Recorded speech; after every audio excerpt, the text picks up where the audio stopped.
Le 23 mai 2012, des ouvriers construisant une nouvelle route dans les montagnes péruviennes près de Cusco ont fait une découverte qui allait bouleverser une famille française et révéler l'un des secrets les plus sombres du monde industriel.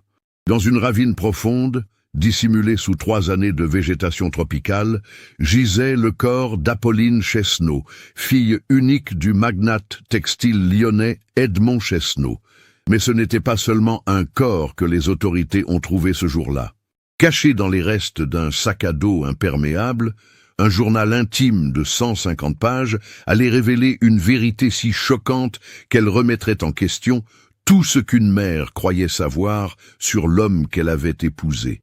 Que peut pousser un père à orchestrer la disparition de sa propre fille unique? Avant de continuer avec cette histoire perturbante, si vous appréciez les cas mystérieux réels comme celui-ci, abonnez-vous à la chaîne et activez les notifications pour ne manquer aucun nouveau cas. Maintenant, découvrons comment tout a commencé.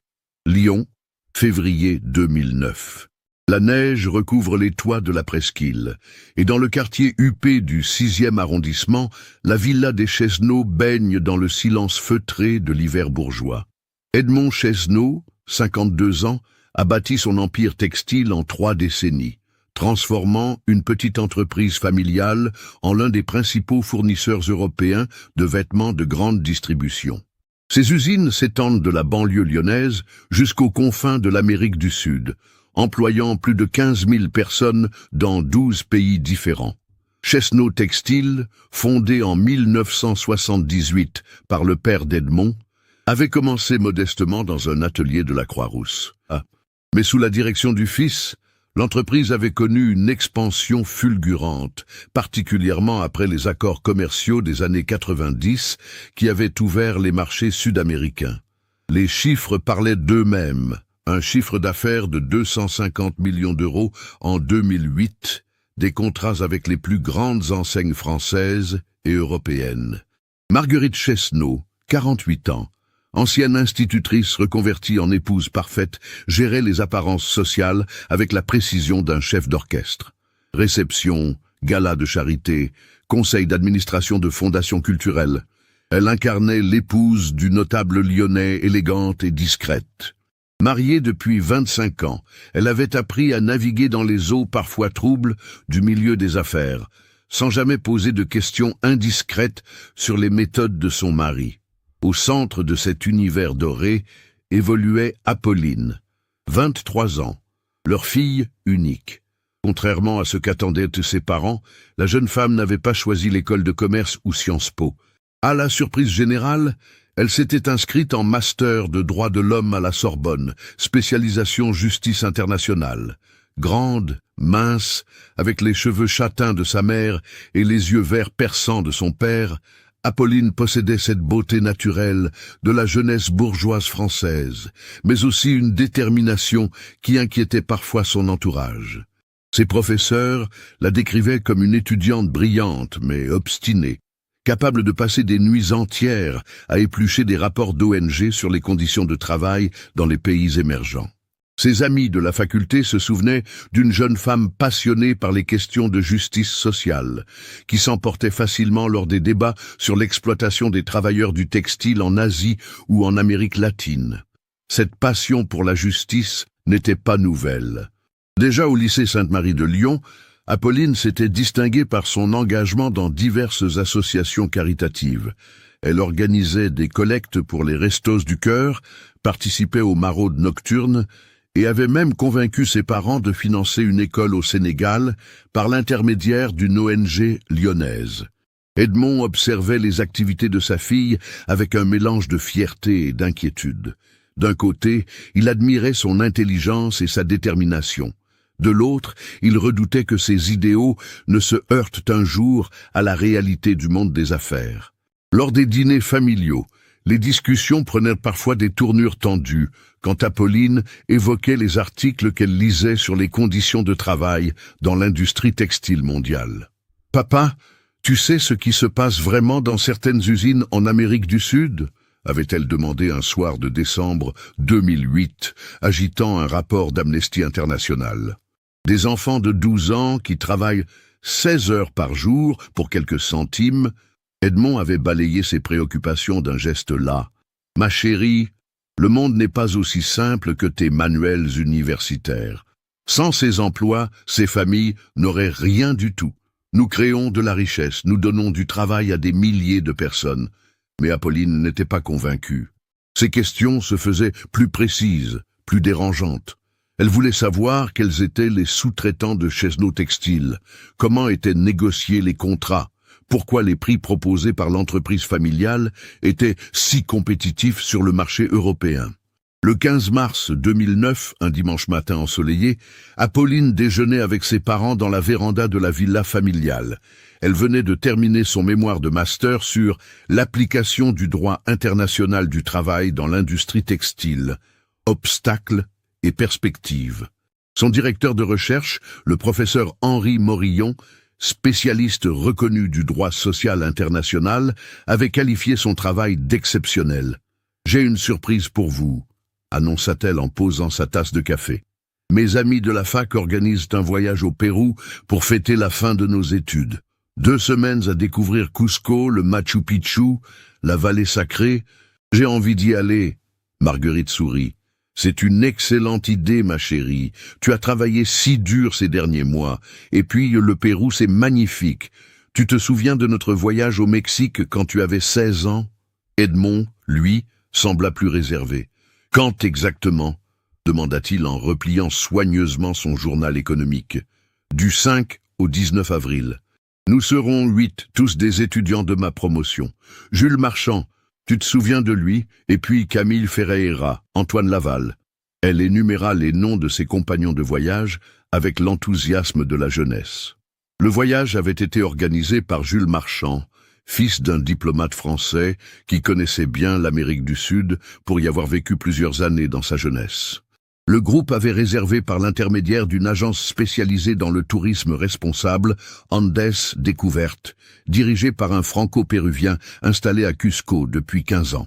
Les jours précédant le départ, Apolline était rayonnante.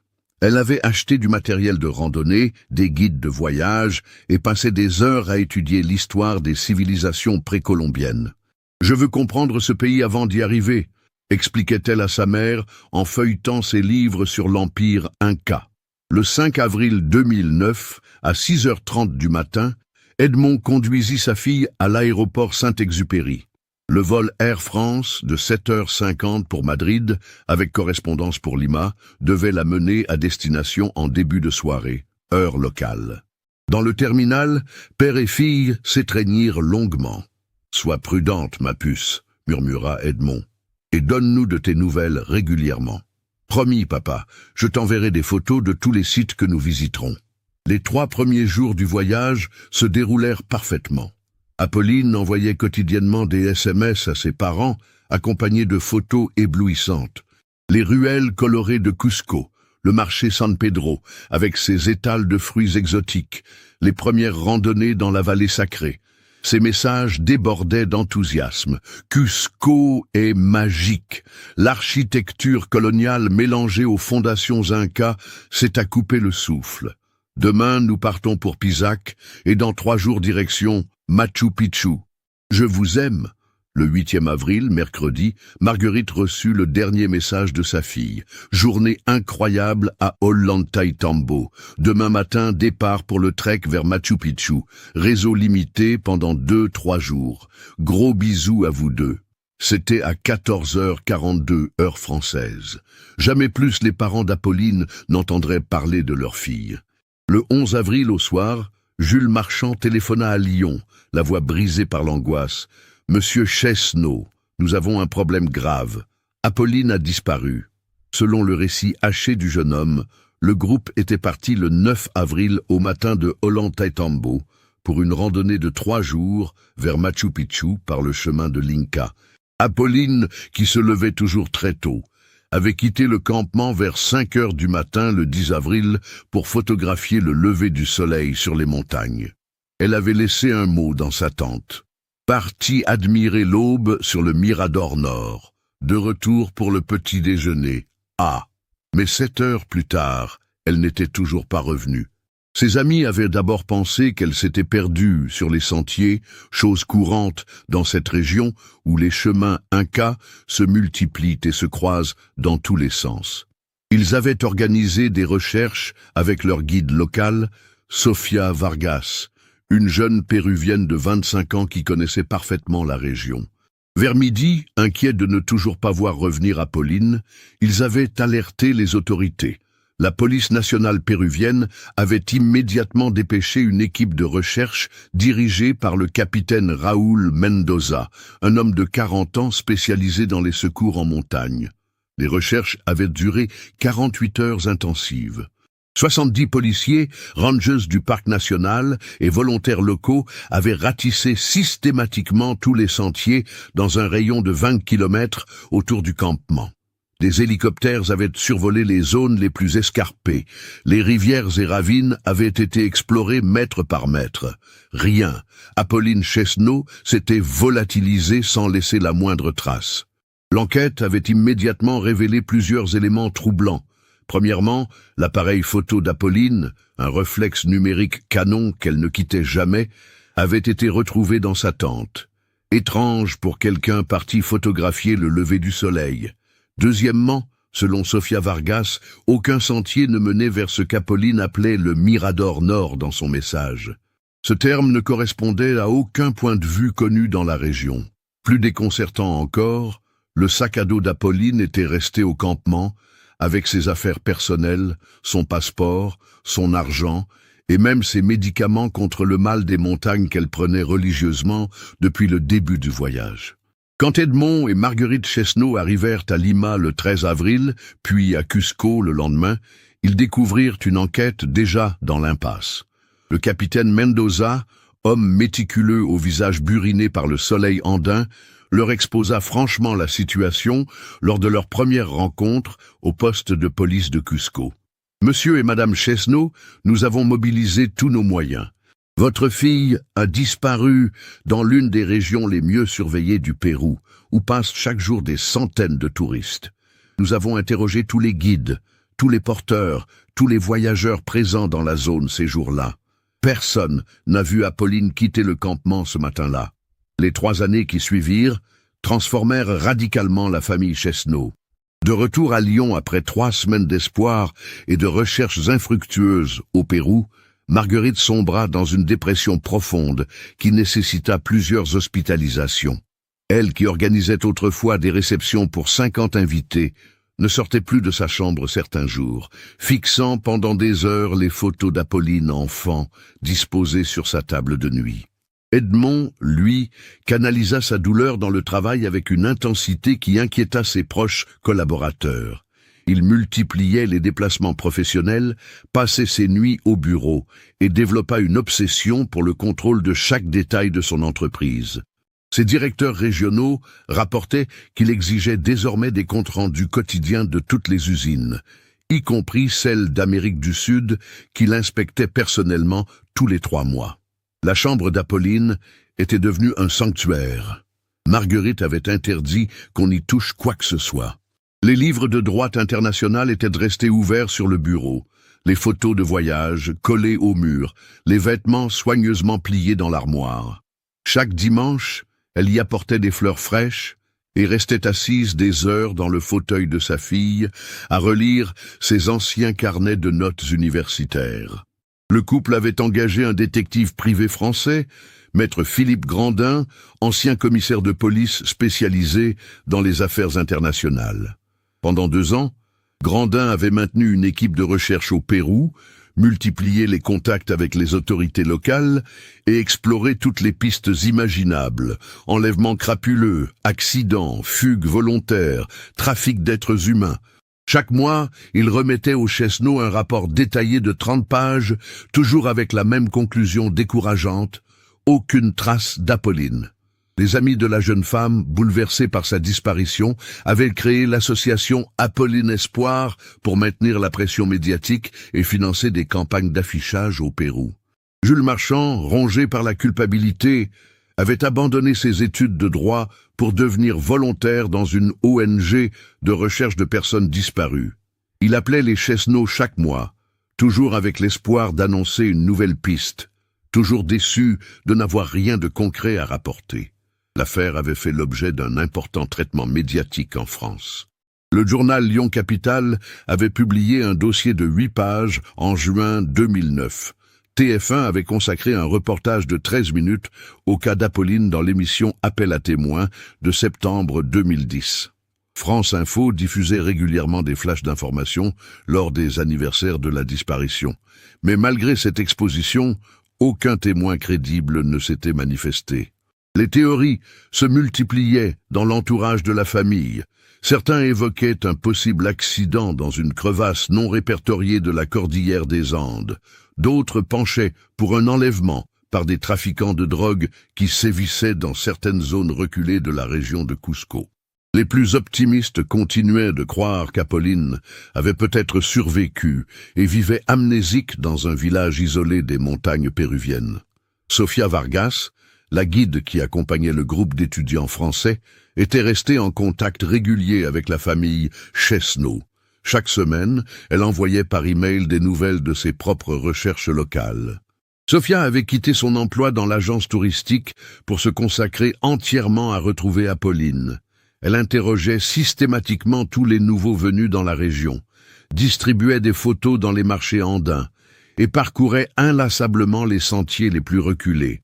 Madame Chesneau, écrivait-elle dans un email de novembre 2011, j'ai parlé cette semaine avec un berger qui dit avoir vu une jeune femme blonde près de Winnewayna en avril 2009. Il n'est pas sûr de la date exacte, mais la description pourrait correspondre à Apolline. Je continue mes recherches dans cette zone. Ces messages entretenaient un espoir ténu chez Marguerite, qui s'accrochait à chaque témoignage, même les plus improbables.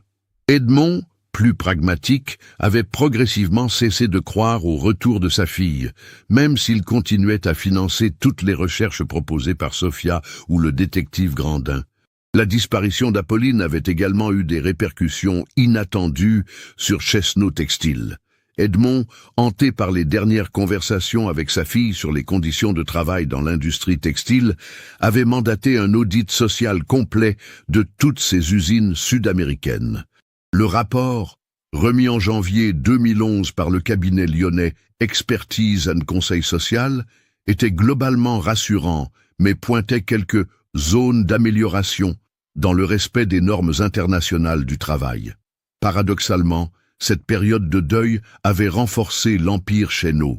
Les contrats se multipliaient, les bénéfices atteignaient des records, et l'entreprise employait désormais plus de 18 000 personnes dans 14 pays. Edmond expliquait cette réussite par son investissement personnel total dans l'activité. Mais ses collaborateurs notaient surtout son obsession du contrôle et sa méfiance croissante envers tous ses partenaires commerciaux. Le 23 mai 2012, 3 ans jour pour jour après la découverte du corps, une équipe de construction travaillait sur la nouvelle route de liaison entre Cusco et Urubamba, projet financé par le gouvernement péruvien pour améliorer l'accès touristique à la vallée sacrée. Les travaux, dirigés par l'entreprise locale Construit Pérou, avaient commencé 6 mois plus tôt et devaient s'achever en décembre. L'ingénieur en chef du projet, Carlos Mendez, supervisait ce matin-là le déblaiement d'une section particulièrement difficile, une pente abrupte de 30 mètres qui nécessitait l'utilisation d'explosifs pour percer la roche andine.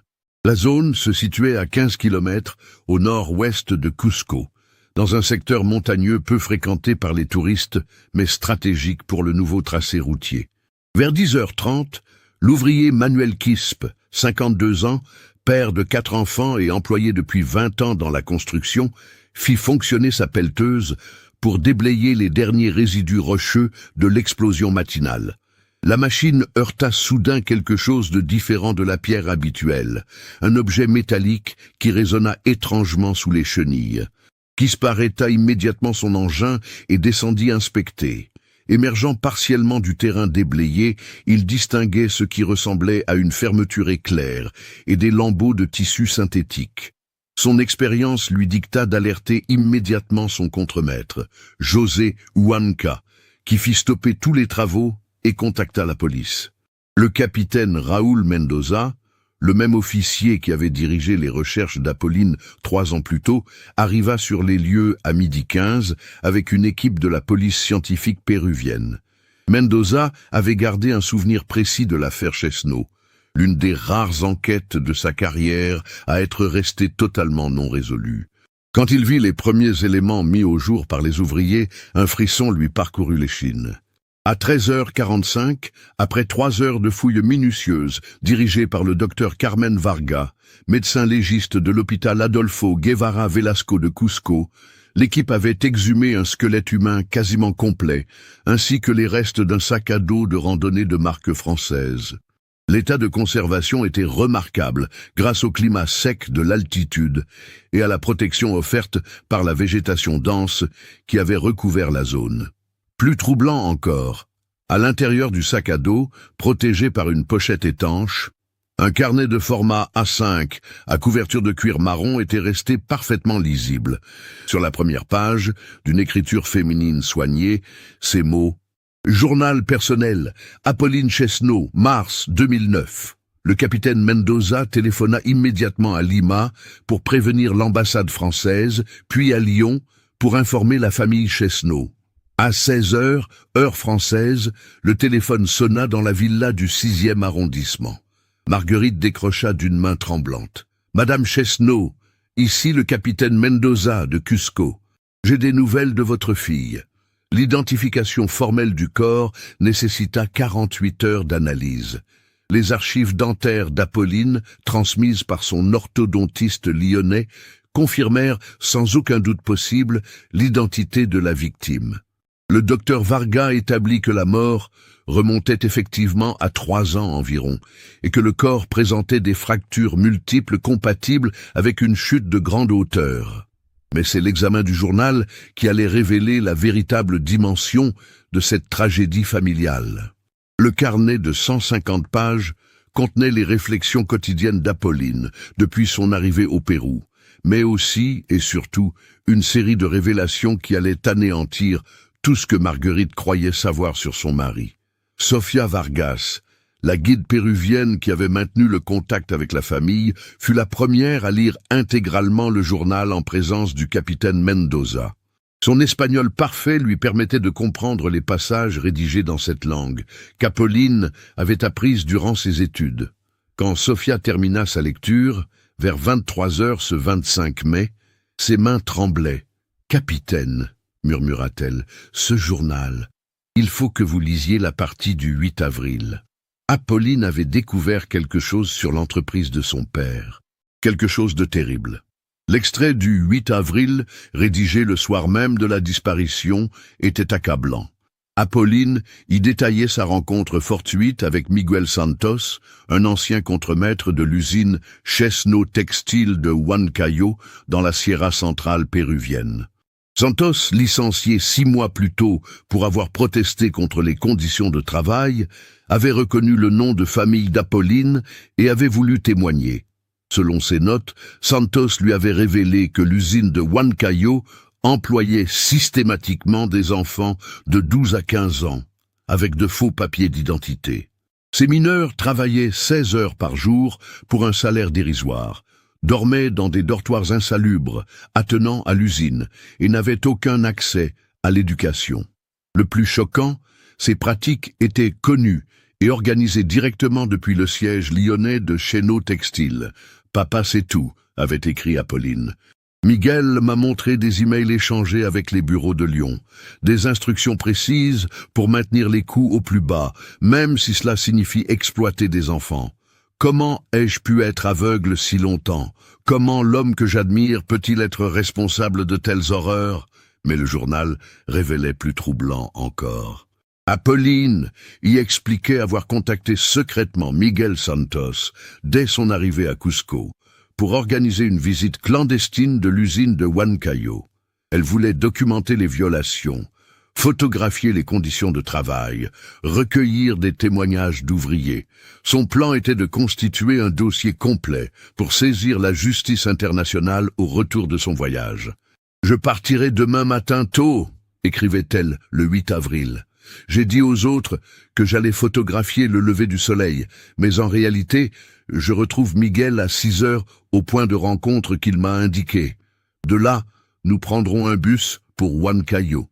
Je serai de retour avant le soir et j'aurai enfin les preuves de ce que fait vraiment l'entreprise familiale. Sofia Vargas interrompit sa lecture pour regarder le capitaine Mendoza. Vous comprenez ce que cela signifie, capitaine? Apolline n'est jamais partie pour le Mirador Nord. Elle avait rendez-vous avec cet homme, Miguel Santos. Les investigations reprirent immédiatement avec cette nouvelle piste. Retrouver Miguel Santos devint la priorité absolue de l'enquête. Après 48 heures de recherche, la police de Huancayo localisa l'ancien contremaître dans un bidonville de la périphérie de la ville. L'homme, 43 ans, vivait dans un dénuement total avec sa femme et ses 3 enfants depuis son licenciement de l'usine Chesno. Interrogé par la police locale, Santos confirma avoir rencontré Apolline Chesno à Cusco le 8 avril 2009. Mais son témoignage prit une tournure dramatique quand il révéla ce qui s'était réellement passé ce matin-là. La jeune Française était très courageuse, expliqua Santos aux enquêteurs. Elle voulait absolument voir l'usine de ses propres yeux. Nous nous sommes retrouvés comme convenu à 6 heures du matin près du marché de Cusco. Mais quand nous sommes arrivés à Huancayo vers midi, quelque chose avait changé. Des hommes nous attendaient. Le témoignage de Miguel Santos révéla une machination d'une complexité terrifiante. Selon l'ancien contremaître, 3 hommes en costume sombre les attendaient devant l'entrée de l'usine. L'un d'eux parlait français avec un accent parisien et s'était présenté comme un représentant de la direction européenne de Chesno Textile venu régler personnellement ce problème. L'homme français a d'abord tenté de raisonner mademoiselle Apolline, poursuivit Santos, les mains tremblantes. Il lui a expliqué que sa démarche pourrait détruire l'entreprise familiale et mettre au chômage des milliers d'ouvriers. Il lui a proposé de l'argent, beaucoup d'argent, pour qu'elle oublie ce qu'elle avait découvert. Mais Apolline avait refusé catégoriquement. Dans son journal, retrouvé 3 ans plus tard, elle avait consigné cet échange dans les moindres détails. Ils croient pouvoir m'acheter comme ils achètent le silence des autorités locales. Ils ne comprennent pas que certaines choses n'ont pas de prix. Papa sera déçu, maman sera bouleversée, mais je ne peux pas fermer les yeux sur ces horreurs. L'homme au costume sombre avait alors changé de tactique. Selon Santos, il avait sorti un téléphone satellite et passé un appel en français, parlant à voix basse pendant plusieurs minutes. Après avoir raccroché, son attitude s'était durcie. Il avait ordonné à ses 2 complices, des Péruviens aux allures de mercenaires, d'emmener Apolline et Santos dans un véhicule tout-terrain garé derrière l'usine. Ils nous ont conduits pendant 3 heures dans la montagne, raconta Santos, vers une zone que je ne connaissais pas, près d'une ancienne mine d'argent abandonnée. L'homme français n'arrêtait pas de téléphoner, comme s'il recevait des instructions de quelqu'un d'autre. À un moment, j'ai entendu qu'il disait « Oui, monsieur Chesno, c'est compris. Il n'y aura pas d'autre solution. » Cette révélation frappa le capitaine Mendoza comme un coup de poing. Si le témoignage de Santos était véridique, cela signifiait qu'Edmond Chesno lui-même était directement impliqué dans la disparition de sa propre fille. Mais il fallait creuser davantage pour comprendre l'étendue de cette conspiration familiale. L'enquête révéla progressivement l'existence d'un réseau de corruption sophistiqué orchestré depuis des années par Chesno Textile. L'audit social commandé par Edmond en 2011, présenté comme rassurant à sa femme, cachait en réalité des conclusions accablantes. Les véritables conclusions, gardées secrètes, détaillaient un système d'exploitation systématique dans 5 usines sud-américaines. Le cabinet Expertise and Conseil Social avait en effet produit 2 rapports distincts. Un rapport officiel, édulcoré, destiné à rassurer les actionnaires et la famille, et un rapport confidentiel de 75 pages décrivant précisément les violations du droit international du travail.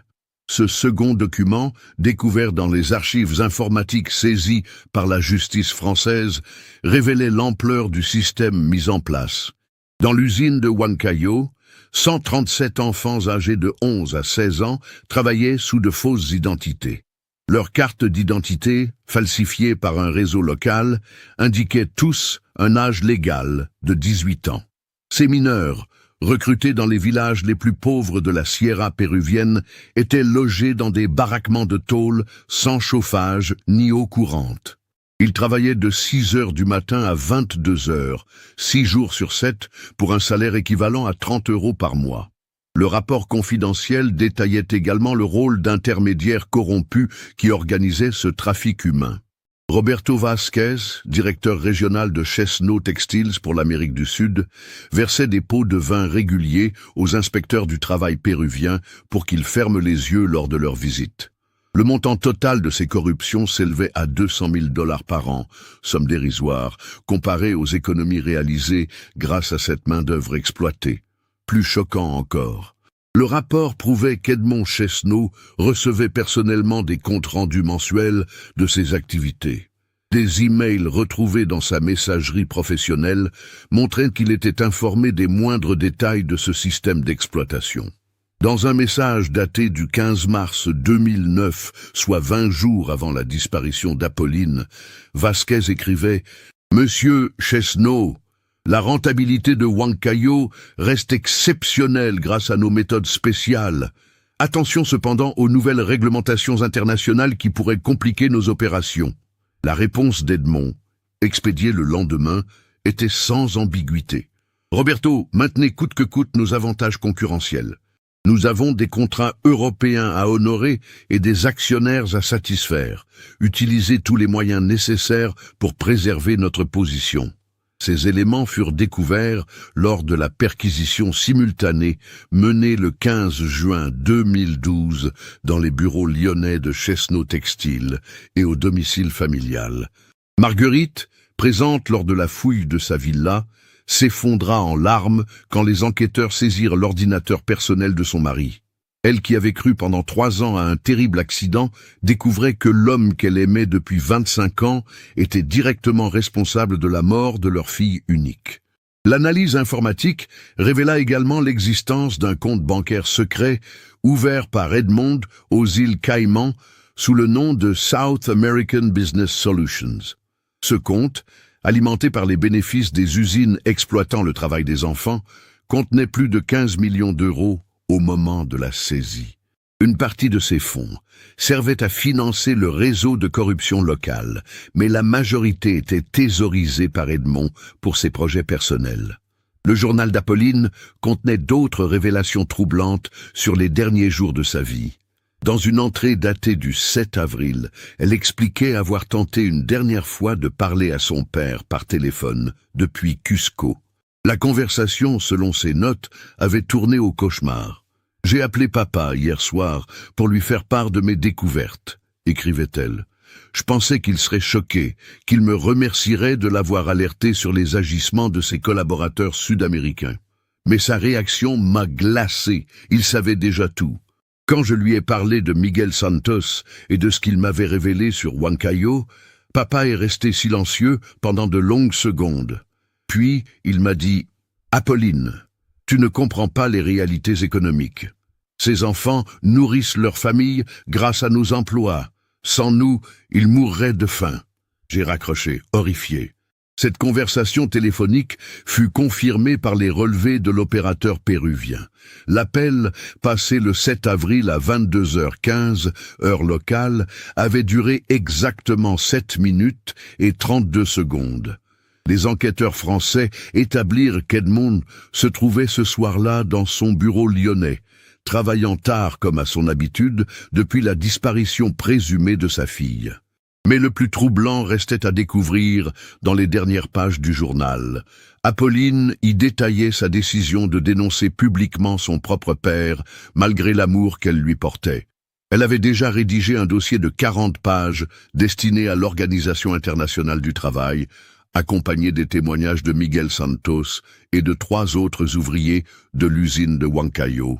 Ce dossier, qu'elle comptait envoyer dès son retour en France, aurait provoqué un scandale international et détruit définitivement l'empire Chesno. « Je sais que papa ne me pardonnera jamais », écrivait Apolline dans sa dernière entrée, rédigée le 8 avril au matin, quelques heures avant sa mort. Je sais que maman en mourra de honte. Mes 137 enfants travaillent 16 heures par jour pour enrichir notre famille. Comment pourrais-je continuer à vivre en fermant les yeux? Certains combats méritent qu'on y sacrifie tout, même l'amour de ses parents. Ces mots, découverts 3 ans après sa mort, révélaient la grandeur d'âme d'une jeune femme de 23 ans, prête à détruire sa propre famille pour défendre ses convictions. Mais ils révélaient aussi l'ampleur de la tragédie. Apolline était morte pour avoir voulu faire le bien, tuée par celui-là même qui l'avait mise au monde. L'enquête établit également qu'Edmond avait tenté de faire effacer toutes les traces de l'activité de sa fille au Pérou. Le 8 avril au soir, alors qu'Apolline avait déjà disparu, il avait contacté l'ambassade de France à Lima pour signaler la disparition de sa fille lors d'une randonnée touristique. Cette version officielle, répétée ensuite aux médias français, avait permis de détourner l'attention des véritables circonstances de sa présence dans la région de Huancayo. Roberto Vasquez, le directeur régional de Chesno Textiles, fut arrêté le 20 juin 2012 dans son domicile de Lima. Confronté aux preuves accumulées par la justice péruvienne, il avoua rapidement son rôle dans l'organisation du système d'exploitation des enfants. Mais surtout, il révéla les détails de l'ordre reçu d'Edmond Chesno le 8 avril 2009. Empêcher ma fille de nuire à l'entreprise par tous les moyens nécessaires. Selon Vasquez, Edmond avait d'abord espéré qu'on puisse raisonner Apolline, lui faire comprendre que ces révélations détruiraient des milliers d'emplois et ruineraient une entreprise familiale construite sur 3 générations. Mais quand sa fille avait maintenu sa détermination à tout révéler, Edmond avait franchi une ligne rouge que la plupart des pères n'auraient jamais osé envisager. Monsieur Chesno m'a appelé une seconde fois vers 15 heures, heure française, témoigna Vasquez lors de son interrogatoire. Il était dans une rage froide. Il m'a dit que sa fille représentait une menace existentielle pour l'entreprise et pour notre mode de vie. Il m'a ordonné de régler définitivement le problème, en précisant qu'il ne voulait connaître aucun détail de l'exécution. Le 28 juin 2012, à 6 heures du matin, les gendarmes de la brigade financière de Lyon se présentèrent au domicile d'Edmond Chesno avec un mandat d'arrêt pour complicité d'homicide volontaire et exploitation de mineurs en bande organisée. Marguerite, qui venait tout juste d'apprendre la vérité sur son mari grâce au journal de sa fille, ouvrit la porte avec un visage défait par 3 nuits d'insomnie. Edmond, qui tentait de prendre son petit déjeuner comme si de rien n'était, ne manifesta aucune surprise en voyant les forces de l'ordre. Depuis la découverte du corps d'Apolline, il savait que ce moment arriverait. Il avait même préparé une valise contenant des vêtements de rechange et ses médicaments pour le cœur, conscient que son arrestation était inéluctable. « Monsieur Chesno, » déclara le commandant Patricia Moreau en lui présentant les menottes, « vous êtes en état d'arrestation pour l'homicide de votre fille, Apolline Chesno, survenu le 8 avril 2009 au Pérou, ainsi que pour exploitation d'une centaine d'enfants dans vos usines sud-américaines. » Pour la première fois depuis le début de cette affaire, Edmond Chesno montra des signes d'émotion. Ses mains se mirent à trembler, et il se tourna vers Marguerite, qui le regardait avec un mélange de dégoût et de pitié. « Marguerite, » murmura-t-il, « je voulais protéger notre mode de vie, préserver l'héritage familial. Apolline ne comprenait pas. »« Tais-toi » coupa sa femme d'une voix brisée. « Tu as tué notre fille, tu as détruit notre famille pour de l'argent. Je ne veux plus jamais te voir. » L'interrogatoire d'Edmond Chesno par le juge d'instruction Pierre Blanchard dura 14 heures, réparties sur 3 jours. Confronté aux preuves accumulées, les emails, les relevés bancaires, les témoignages de Santos et Vasquez, et surtout le journal d'Apolline, l'industriel finit par craquer et avouer partiellement sa responsabilité. « Je n'ai jamais voulu la mort de ma fille », répéta-t-il inlassablement. J'ai demandé à Vasquez de la convaincre, de la raisonner, de lui faire comprendre les enjeux économiques. Quand il m'a appelé pour me dire qu'elle refusait catégoriquement de renoncer à ses accusations, j'ai perdu la tête. J'ai dit des mots que je regrette, mais je n'ai jamais explicitement ordonné de la tuer. Mais les enregistrements des conversations téléphoniques entre Edmond et Vasquez, reconstitués par les services techniques de la police péruvienne, contredisait formellement cette version. Dans l'appel du 8 avril à 15h30, on entendait distinctement Edmond déclarer « Roberto, elle va détruire tout ce que nous avons construit. Il faut qu'elle disparaisse. Définitivement. Faites ce qu'il faut. Je ne veux plus entendre parler de ce problème. » L'enquête révéla également les circonstances exactes de la mort d'Apolline, grâce au témoignage accablant de Carlos Mendoza, l'un des 2 tueurs embauchés par Vasquez. Mendoza, arrêté le 15 juillet 2012 dans un faubourg de Lima, accepta de coopérer avec la justice en échange d'une réduction de peine.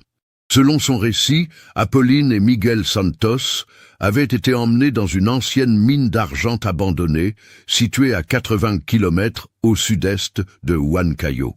L'endroit, choisi pour son isolement total, servait régulièrement de lieu d'exécution pour les règlements de compte liés au trafic de drogue dans la région. La jeune Française était très courageuse, raconta Mendoza lors de son interrogatoire. Même quand elle a compris ce qui allait lui arriver, elle n'a pas supplié. Elle a seulement demandé qu'on épargne Santos, qui n'était qu'un témoin. Elle a dit qu'elle pardonnait à son père, mais qu'elle espérait que sa mort révélerait la vérité sur les enfants exploités. Les derniers instants d'Apolline, reconstitués grâce aux aveux de ses bourreaux, révélaient la grandeur d'âme exceptionnelle de cette jeune femme de 23 ans. Plutôt que de maudire son père, elle avait utilisé ses dernières minutes pour confier à Miguel Santos un message d'amour pour sa mère et une supplique pour les enfants des usines péruviennes. « Dites à maman que je l'aime et que ce n'est pas sa faute », avait-elle déclaré, les mains liées derrière le dos au bord de la ravine où son corps serait découvert 3 ans plus tard. « Dites-lui aussi que ma mort ne doit pas être vaine. Il faut que quelqu'un continue le combat pour ses enfants. » Miguel Santos, épargné par miracle grâce à l'intervention d'Apolline, avait été abandonné dans la montagne avec l'ordre de garder le silence sous peine de mort. Traumatisé par ce qu'il avait vécu, l'ancien contremaître avait effectivement respecté cette consigne pendant 3 ans, jusqu'à ce que la découverte du corps de la jeune Française lui permette enfin de témoigner sans risquer sa vie. Le procès d'Edmond Chesneau s'ouvrit le 15 janvier 2014 devant la cour d'assises du Rhône, sous la présidence du juge Marie-Claire Dumont. L'affaire avait pris une dimension internationale, avec des parties civiles représentant les familles des enfants exploités dans les usines péruviennes, mais aussi des organisations internationales de défense des droits humains. Marguerite Chesneau, qui avait demandé le divorce dès l'arrestation de son mari, témoigna avec une dignité bouleversante. Vêtue de noir, amaigrie par 2 années de chagrin, elle décrivit l'homme qu'elle avait cru connaître et épouser. « Pendant 25 ans, j'ai vécu avec un inconnu. L'homme que j'aimais n'existait pas. Le vrai Edmond était capable de tuer sa propre fille pour protéger ses profits. L'accusé, lui, apparut comme un homme brisé. À 57 ans, il avait vieilli de 10 ans en 2 années de détention préventive. Ses cheveux avaient blanchi, son regard s'était éteint, et il ne levait plus jamais les yeux vers le public qui remplissait quotidiennement la salle d'audience. Maître Sophie Delacroix, avocate de la partie civile représentant la mémoire d'Apolline, prononça un réquisitoire d'une rare violence. « Messieurs les jurés, vous jugez aujourd'hui un homme qui a franchi toutes les limites de l'humanité. Non content d'exploiter des centaines d'enfants pour s'enrichir, il a ordonné l'assassinat de sa propre fille quand celle-ci a voulu révéler la vérité. Apolline Chesneau est morte parce qu'elle avait une conscience. Son père l'a tuée parce qu'il n'en avait aucune. » La défense, assurée par maître Jean-Paul Mercier, tenta de plaider les circonstances atténuantes en évoquant la pression économique et la peur de voir s'effondrer une entreprise employant des milliers de personnes. Mais ces arguments sonnaient creux face à l'horreur des faits reprochés. Le 28 janvier 2014, après 6 heures de délibération, le jury prononça un verdict sans appel. Edmond Chesneau était reconnu coupable d'homicide volontaire en bande organisée et d'exploitation de mineurs. Il fut condamné à 30 ans de réclusion criminelle, assorti d'une période de sûreté de 20 ans. Roberto Vasquez, jugé simultanément par un tribunal péruvien, écopa de 25 ans de prison. Carlos Mendoza et son complice furent condamnés à la réclusion à vie pour homicide aggravé. L'entreprise Chesneau Textiles fut placée en liquidation judiciaire, ses biens saisis pour indemniser les victimes du système d'exploitation. Marguerite Chesneau utilisa une partie de l'héritage familial pour créer la Fondation Apolline, dédiée à la lutte contre le travail des enfants dans l'industrie textile mondiale. Cette organisation, basée à Lyon mais active dans 15 pays, finance des enquêtes, des poursuites judiciaires et des programmes de scolarisation pour les enfants travailleurs. « Ma fille est morte pour défendre ses convictions », déclara Marguerite lors de l'inauguration de la Fondation en septembre 2014. Le meilleur hommage que nous puissions lui rendre, c'est de continuer son combat.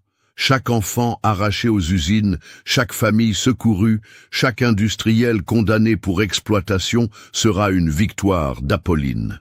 Miguel Santos, qui avait refusé l'offre d'indemnisation de la famille Chesneau, devint le premier coordinateur régional de la Fondation Apolline au Pérou. À 50 ans, cet homme simple et courageux consacrait désormais sa vie à identifier et dénoncer les réseaux d'exploitation infantile dans l'industrie textile sud-américaine. Sofia Vargas, la guide péruvienne qui avait accompagné Apolline lors de son dernier voyage, reçut une bourse d'études pour entreprendre un master en droit de l'homme à l'université de Cusco. Elle se spécialisa dans la protection de l'enfance et devint l'une des avocates les plus respectées du Pérou dans ce domaine. Quant au journal d'Apolline, il fut publié intégralement en février 2015 sous le titre « La conscience d'une fille ».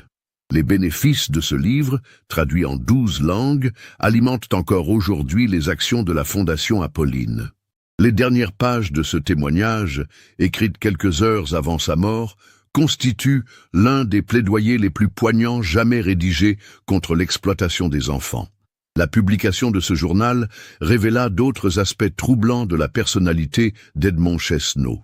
Dans une entrée datée du 15 mars 2009, Apolline racontait avoir découvert par hasard des photographies dans le bureau de son père.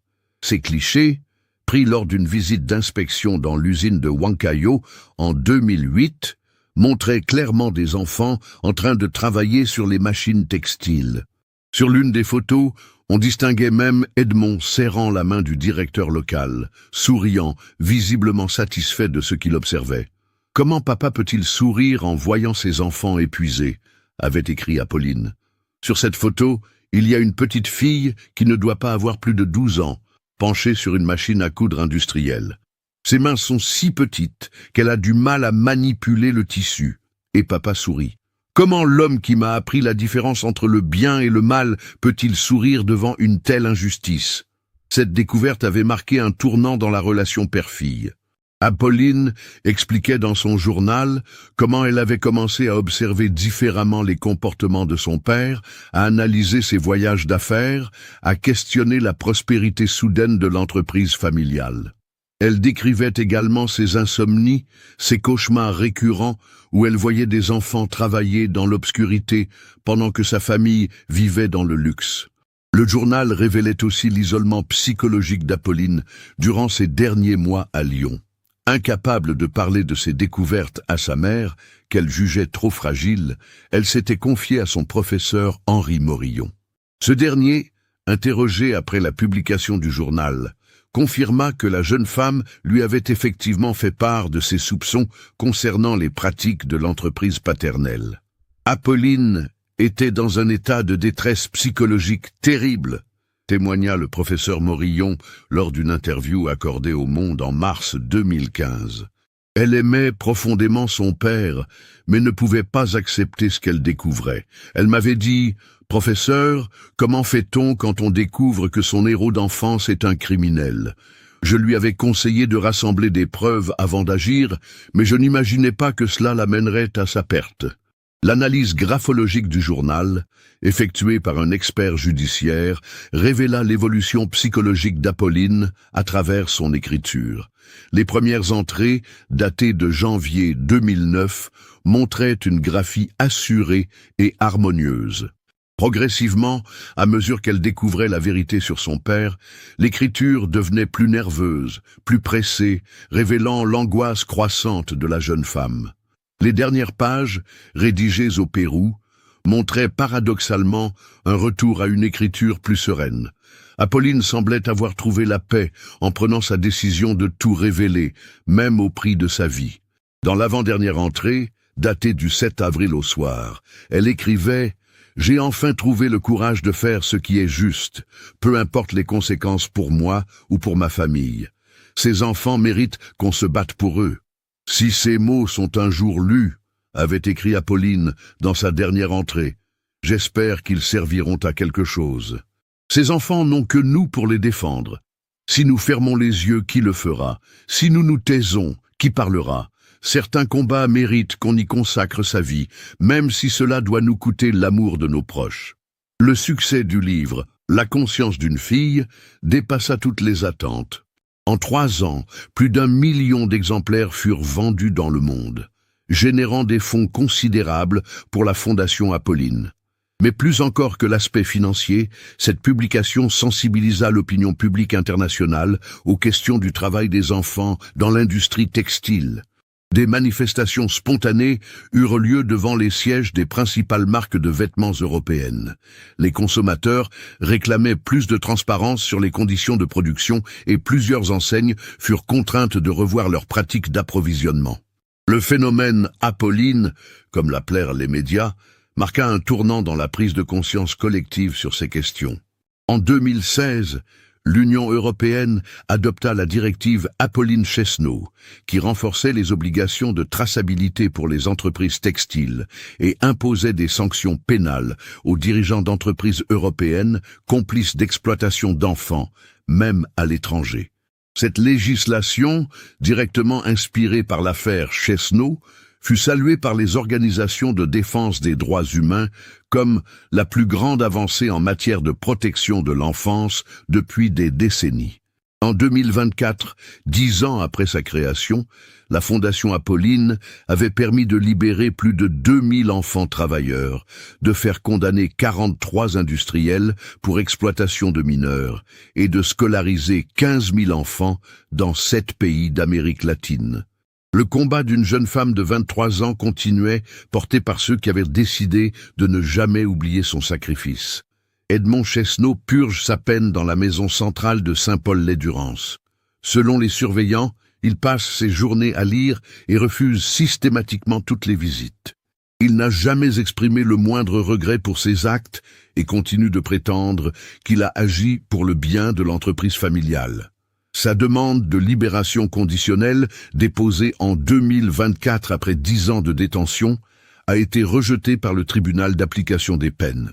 Cette histoire nous montre comment l'avidité peut transformer un père aimant en monstre et comment le courage d'une jeune femme peut changer le monde même après sa mort. Apolline Chesneau a payé de sa vie sa volonté de défendre les plus faibles, mais son combat continue aujourd'hui grâce à tous ceux qui refusent de fermer les yeux sur l'injustice. Avez-vous perçu les signes qui annonçaient cette tragédie familiale? Que pensez-vous du prix qu'Apolline a accepté de payer pour ses convictions? Partagez vos réflexions dans les commentaires. Si cette enquête vous a marqué, n'oubliez pas de vous abonner à la chaîne et d'activer les notifications pour ne manquer aucun de nos prochains cas. Likez cette vidéo si l'histoire d'Apolline vous a touché et partagez-la avec quelqu'un qui s'intéresse aux questions de justice sociale. Car comme l'écrivait Apolline dans son journal, « Si nous nous taisons, qui parlera ?»